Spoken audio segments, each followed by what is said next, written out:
Желдің тұрып тұрғанына 10 шақты күн болып қалды. Мына қызанақты еккенімізге біраз күн болып қалды. Жел тұрып тұр.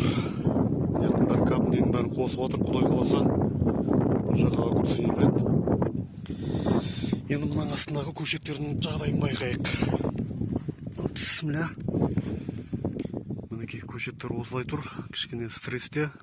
Түн салқын, қанша дегенмен салқын болып жатыр. Мына агроспанның астында осындай болып өседі.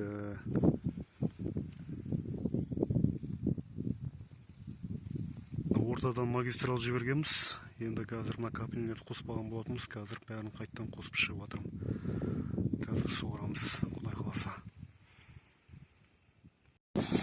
Мінекей мына суымыз тазарды.